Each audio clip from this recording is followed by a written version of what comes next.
The phone rang just past midnight. At first, I thought it was a wrong number. Nobody calls at that hour unless it's bad news. But when I picked it up and heard the panicked voice on the other end, my blood ran cold.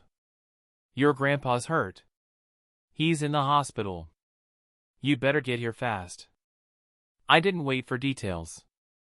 I didn't even hang up properly. I just grabbed my keys and tore out of the driveway like my life depended on it. The county road stretched ahead, dark and empty, but my heart pounded faster than the tires on asphalt. Every bend in the road felt like a lifetime. My hands were gripping the wheels so tight, my knuckles went white. By the time I reached the hospital, my chest felt like it would explode. I sprinted through those sliding glass doors, the smell of antiseptic hitting me like a wall. Nurses gave me quick, worried glances, but I ignored them. I only wanted one thing, to see my grandfather. The sight that met me inside that emergency room is one I'll never forget. Grandpa was lying on the bed, frail but unbroken, though the damage was clear. His arm was twisted up in a heavy white cast, his ribs wrapped in thick bandages. Dark bruises spread across his face, purples and reds blooming like some cruel artist's work. For a moment, I froze. This wasn't the man I knew. This wasn't the strong figure who had built his own house with his bare hands, who chopped his own wood and tilled his own land well into his 70s. Seeing him like that felt wrong, like the world itself had tilted. I stepped closer, fighting the lump in my throat. His eyes flickered open, tired but still burning with that stubborn spark that had always defined him. "Grandpa," I whispered, barely trusting my voice. He looked at me, lips cracked but steady, and muttered in a voice rough with pain. "Those damn fake cops did this." I blinked, trying to understand. "Fake cops?" "Sent by Brenda," he added, his voice dropping into a growl, even through the pain. And suddenly, everything clicked. Brenda Hale. The name alone was enough to make my blood boil. But in that moment, I couldn't think about her. I could only think about him. I reached for his good hand, the one not bound up in plaster, and he squeezed weakly. That tiny show of strength was more powerful than any words. He was hurt, but he wasn't broken. Still, I couldn't stop the fury rising inside me. My grandpa, the man who had raised me, who had stood like a pillar of this valley for half a century, was lying here in a hospital bed because some wannabe enforcers thought they could play police. I remembered all the times he told me stories of standing his ground. The years he spent fighting off shady developers, county inspectors, and anyone else who tried to take his land. He was the kind of man who didn't bow to anyone. He'd once told me, "This dirt under my boots is mine." I bled for it. Nobody takes it away. And now Brenda had sent her dogs after him. Standing there in that ER room, I felt something harden inside me. A promise, unspoken but absolute. This wasn't going to end with Grandpa lying in a hospital bed and Brenda laughing in her Lexus. This wasn't going to end with threats or intimidation. It was going to end with justice. I leaned closer, whispering so only he could hear. "Don't worry, Grandpa. I'll handle this." His eyes closed slowly, but not before I saw the faintest flicker of a smile tugging at the corner of his lips. He believed me. He always had. As I stepped back, one of the nurses touched my arm gently. "He needs rest. We've stabilized him. He'll recover, but it'll take time." I nodded, forcing myself to leave the room, but every step out of that ER felt heavier than the last. I wasn't just walking away from my grandfather. I was walking toward a storm, one I knew Brenda had started, but one I was damned sure going to finish. Out in the parking lot, the cool night air hit me. I stood there under the flickering streetlights, fists clenched, heart still racing. The world was quiet, but inside me, something was roaring. Brenda thought she could scare an old man into submission. She thought she could use fake cops, fake rules, and fake authority to build her little empire. But she just made the biggest mistake of her life. Because my grandfather wasn't alone. And now, neither was I. To understand how we ended up here, you have to know who Brenda Hale is. Brenda isn't just the HOA president of Foxglove Ridge, she acts like a warlord ruling over her own little kingdom. The first time I saw her, she was strutting through the neighborhood in her pearl-white Lexus, windows rolled down, sunglasses perched high on her nose. She waved at people not like a neighbor but like royalty acknowledging her subjects. Most folks just smiled and waved back, not because they liked her, but because they were too scared not to. See, Brenda had a way of making life hell for anyone who didn't bow down to her rules. She handed out fines for grass growing an inch too high, for paint shades she deemed unapproved, even for mailboxes she claimed didn't fit the aesthetic standards of the neighborhood. And the fines weren't small either. 100 here, 200 there, most folks paid them just to avoid the constant harassment. But not my grandpa. Grandpa was old school. He wasn't born into money, and he didn't inherit land. He built it. With his own 2 hands, he cleared the brush, drove the posts, and raised the beams that held up his home. He'd lived on that property for over 50 years, long before Brenda ever thought about moving in. So when Brenda came around with her clipboard brigade, acting like her word was law, Grandpa didn't flinch. One day, she marched up his porch with 2 of her cronies, papers clutched tight in her manicured hands. She tapped the stack against her clipboard, adjusted her pastel blazer, and spoke in that fake sweet voice she used when she wanted to sound civil. "Mr. Rivers, according to the community guidelines, your property falls under HOA jurisdiction. You're in violation of multiple codes, and if you don't correct them immediately, you'll be fined." Grandpa had been sitting in his rocking chair, sipping coffee like it was just another morning. He didn't even bother standing up. He just looked at her with that steady, weathered gaze and said, "Lady, you don't own me. And you damn sure don't own this land." You should have seen Brenda's face. It cracked for a moment, like her mask slipped and the real Brenda, the one who hated being told no, came through. She tried again, waving the papers in his face. "Sir, this is not optional. You are under our authority." Grandpa cut her off with a chuckle. "Authority? You think printing some paper and wearing a blazer gives you authority? I built this house before you even knew this neighborhood existed. Take your papers and get off my porch." And with that, he tossed her papers right back at her. They scattered across the steps like fallen leaves. Brenda was furious, but she tried to hide it. She turned on her heel and marched away, but not before muttering something under her breath. Something about how no one defies the board. From that day forward, she made Grandpa her target. First came the fake violation letters.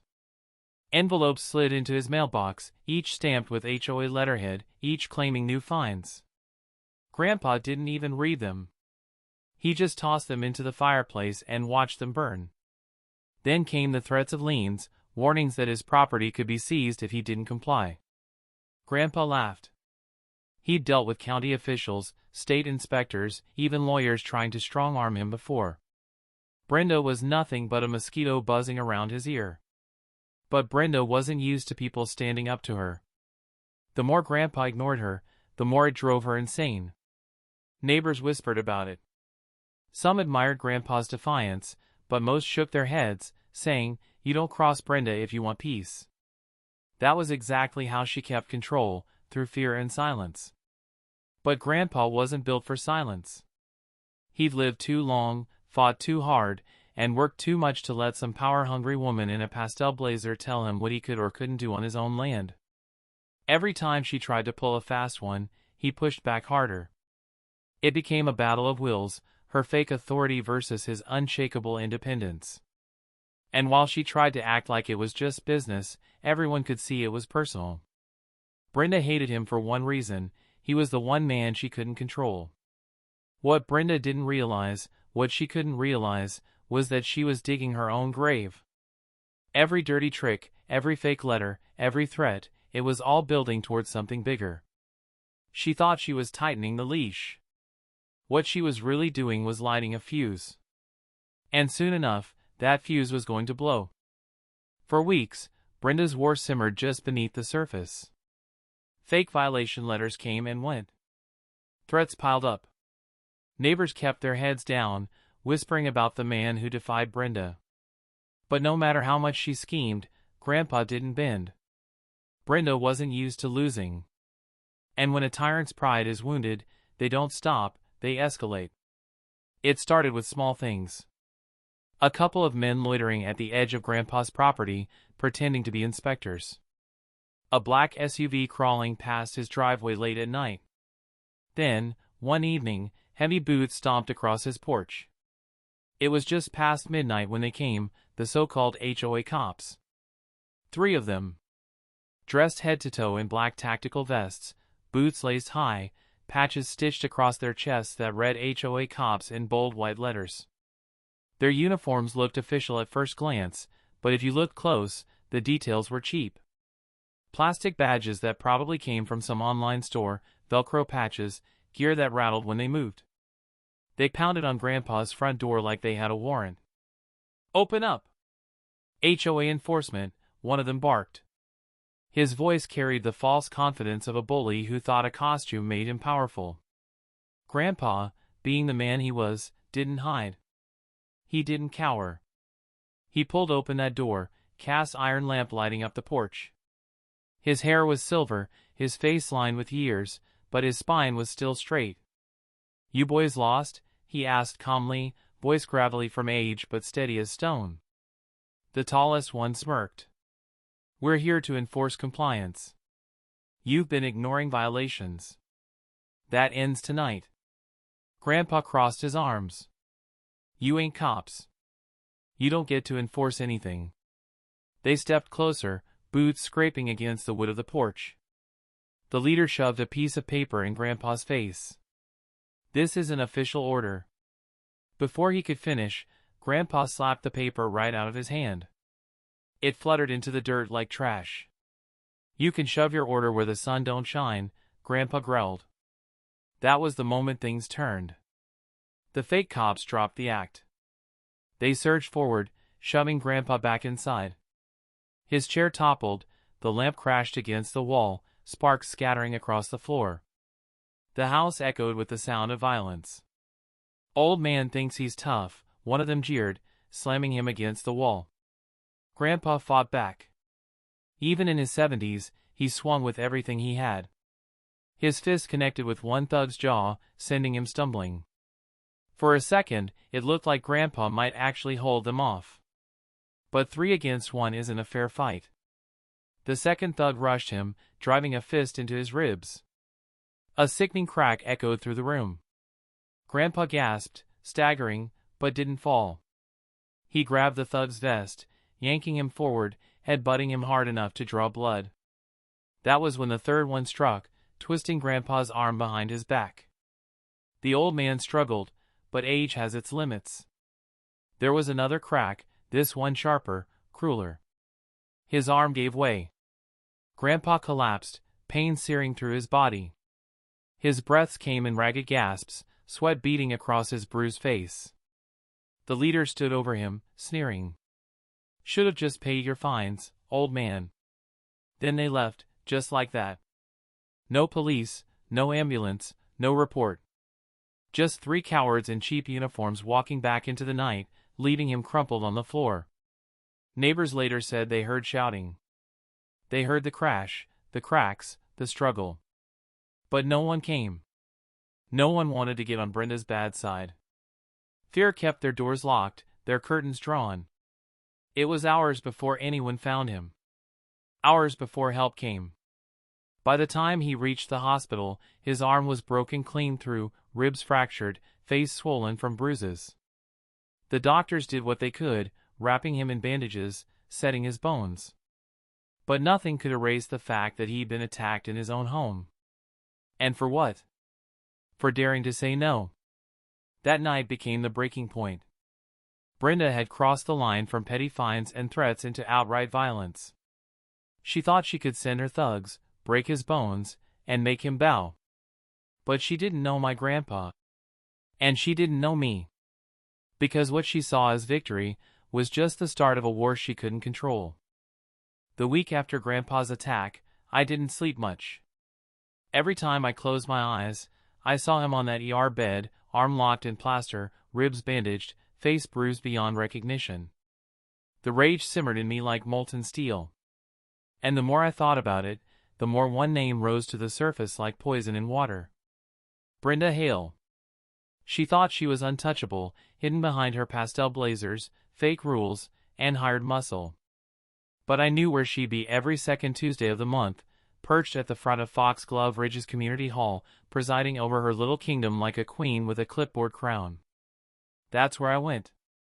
When I walked into the hall, the room smelled of burnt coffee and printer ink. Rows of folding chairs were filled with neighbors clutching their HOA agendas, muttering politely. At the front, there she was, Brenda Hale. Pastel blazer, pearls around her neck, smug grin plastered across her face. And, of course, her ridiculous wooden gavel that she loved to slam for attention. "Order, everyone. Order," she chirped, tapping the gavel on the table like a schoolteacher scolding children. Then she saw me. Her smile tightened.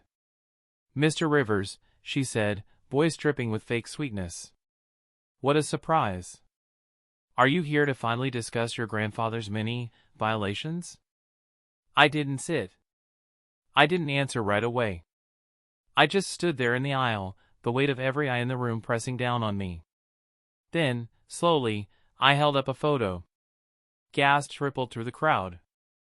The picture showed Grandpa's arm locked in a white cast, ribs wrapped in gauze, his face mottled with bruises. The room went dead silent. "You sent your fake cops to his house," I said flatly. My voice carried across the hall like a hammer on steel. For the briefest second, I saw it, the flicker in Brenda's eyes, the mask cracking. But just as quickly, she smoothed it over, leaning forward with a purr. "That's a very serious accusation," she said sweetly. "If your grandfather resisted lawful community enforcement, then perhaps the situation escalated. Actions have consequences, Mr. Rivers." My blood boiled. She was trying to spin it, trying to twist the truth like Grandpa was the criminal. "You don't have police authority," I shot back. "According to state law, Title 18, Section 912, impersonating a federal or local officer is a felony. And under California Penal Code 529, false personation is punishable by prison. Do you know what that means, Brenda? Your little Renda thugs committed multiple felonies on your orders." A low murmur ran through the crowd. Neighbors shifted uncomfortably in their seats, some glancing at Brenda, others avoiding my eyes altogether. Brenda's smile sharpened. "Proof, Mr. Rivers. Without proof, this is just noise. And I assure you, our HOA board does not tolerate slander." I stepped closer, lowering my voice so only she could hear, though the tension in the room made every whisper echo like a shout. "Proof? You left enough behind to hang yourself 3 times over. When the sheriff sees it, your little empire is finished." Her lips twitched. The mask slipped again, just for an instant. I saw something new flicker in her eyes, not just arrogance, but fear. That was the first time I realized I had her cornered. But Brenda wasn't the type to surrender. She leaned back, tapping her gavel with a little smirk, trying to act like she was still in control. "This meeting is adjourned," she snapped, voice louder now, harsher. "We will not entertain baseless accusations from disruptive individuals." Chairs scraped as people stood. Some hurried out, not wanting to get involved. Others lingered, whispering nervously. A few gave me nods, quick flashes of support they didn't dare show openly. Brenda swept out of the hall like a queen abandoning her court, her heels clacking against the tile.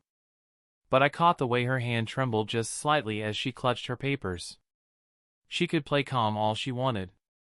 I'd already seen the truth. For the first time, Brenda knew she was vulnerable. And when a tyrant starts to feel the walls closing in, they don't back down. They lash out. That night, I drove home knowing this wasn't over. Brenda wasn't finished. If anything, she was just getting started. The night after the HOA meeting, the neighborhood felt different. The silence wasn't peaceful anymore, it was heavy, like a blanket pressed down over every house. Even the crickets seemed quieter, their rhythm broken by the unease that had settled over Foxglove Ridge. Brenda had lost face in front of her kingdom, and I knew people like her didn't forgive humiliation. They doubled down. It started with the mailbox. The morning after, Grandpa's caretaker wheeled him down the driveway to get the mail. The box was hanging by one bent hinge, the metal door torn off, the inside blackened as though someone had set firecrackers inside. Charred envelopes spilled into the gravel. The only letter left untouched was a crisp, white envelope with no return address. When I opened it, the words were scrawled in red ink, jagged and furious. Leave. Or next time, it won't just be an arm. I crumpled the paper in my fist, fury surging.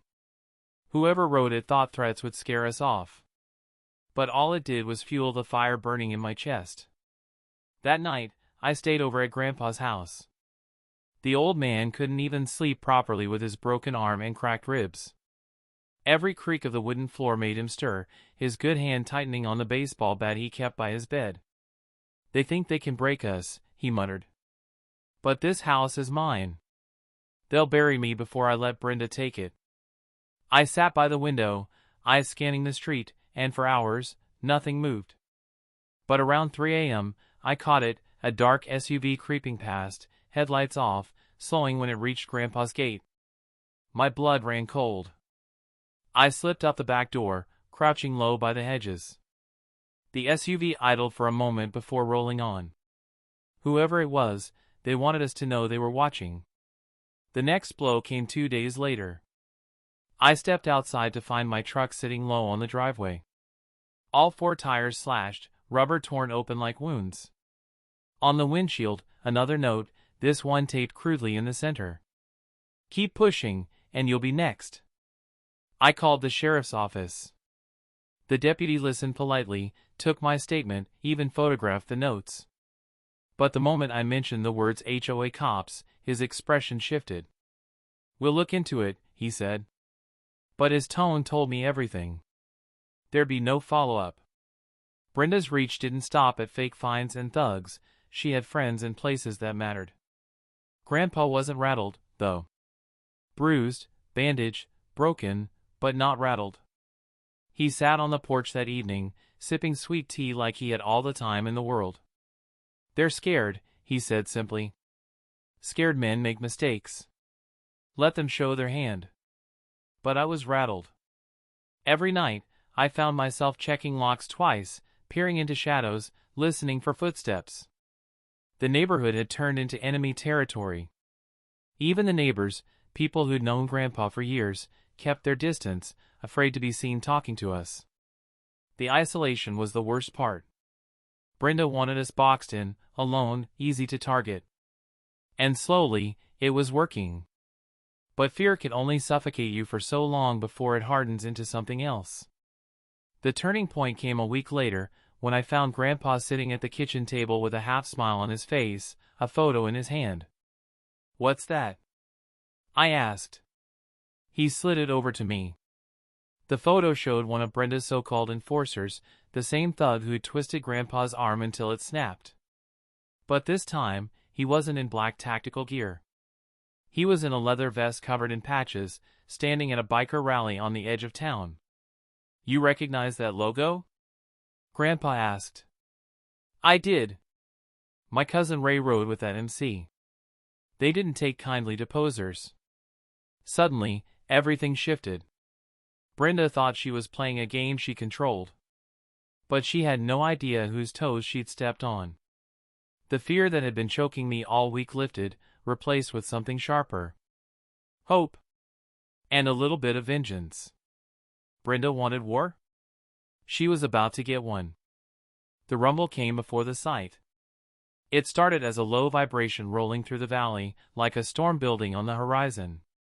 By the time the first chrome headlights cut over the ridge, the ground itself was trembling. Engines thundered in unison, each one announcing the arrival of something bigger, meaner, and unstoppable. The Iron Serpents had arrived. 12 of them rode in that night, leather vests glinting with patches earned in blood and steel. My cousins were at the head, Vince on his blacked-out Harley, beard like steel wool, eyes sharp enough to slice glass. Beside him was Dax, tattoos crawling up his arms like vines, a man you never wanted to see angry. Behind them trailed the rest of the pack, family by blood and by oath. When they pulled into Grandpa's driveway, the air itself shifted. Fear didn't live here anymore. Not tonight. Vince killed his engine and swung his leg off the bike, boots crunching on gravel. "Heard you've got a pest problem," he said with a half-smile, voice gravelly as a diesel engine. "More than a pest," I replied, holding up the photo we'd salvaged from Grandpa's surveillance. The image froze the 3 fake cops mid-attack, patchwork vests, cheap badges, and one man's face lit clearly by the porch light. Vince's eyes narrowed. "I know that rat. Miller's scrapyard. They've been running nickel-and-dime rackets for years." That was all the Serpents needed. Plans didn't need words, they rode with instinct, a code older than paperwork. Within the hour, engines roared again, carrying us toward Route 12, toward the scrapyard where Brenda's hired muscle hid like vermin.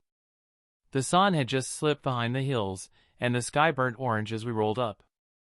The scrapyard looked like a graveyard for machines, rusted frames stacked high, broken glass crunching under tires, shadows stretching long between the heaps. And there they were.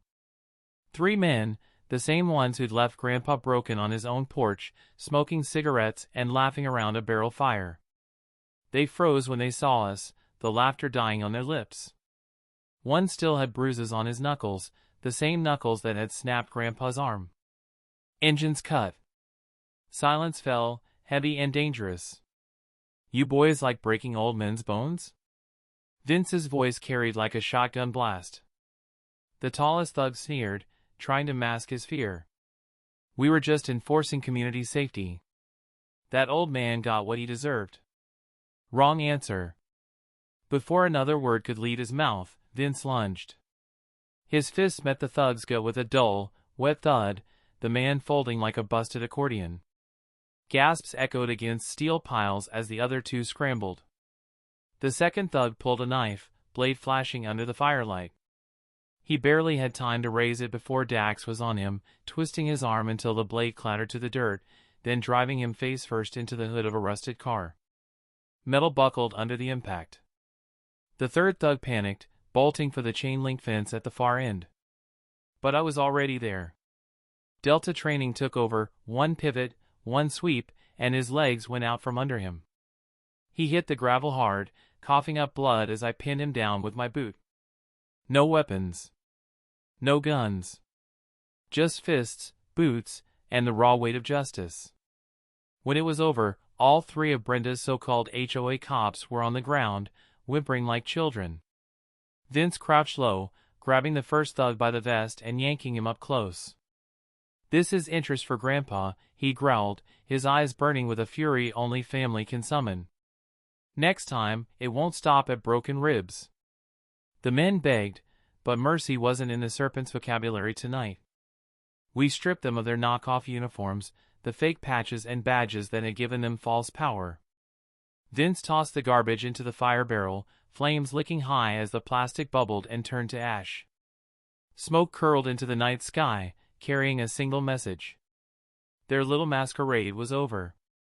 We didn't kill them. That wasn't the point. The point was to leave them alive enough to crawl back and tell Brenda the storm she'd unleashed. To remind her that Grandpa Rivers wasn't just some old man on a porch. He had a family. He had an army.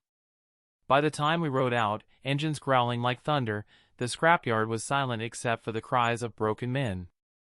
And in my chest, for the first time since that midnight call, I felt something that had been missing for weeks. Hope. But I also knew one thing, Brenda wasn't done. People like her never surrender quietly. And when she struck back, we'd be ready. The scrapyard showdown was only the beginning. By dawn, word had already spread across the valley. Folks who'd kept their heads down for months were suddenly whispering again, this time not about Brenda's power but about her weakness. Her so-called HOA cops had been beaten bloody, stripped of their fake authority, and left in the dirt. But we didn't leave it at that. We left them alive because justice needed to be seen, not just felt. At sunrise, the sheriff's deputies got an anonymous call. When they rolled up to Miller's scrapyard, the scene told its own story. 3 men sat slumped against rusted cars, faces swollen, ribs cracked, uniforms charred, remains in the fire barrel beside them. The deputies didn't even need to ask questions. The fake badges were melted plastic proof, the bruises were testimony, and the trail of money transfers from Brenda's HOA account tied everything together like a bow on a coffin. By noon, Brenda's name was on every report. Impersonating law enforcement. Felony assault on a senior. Conspiracy to commit fraud. Financial misconduct under state HOA regulations.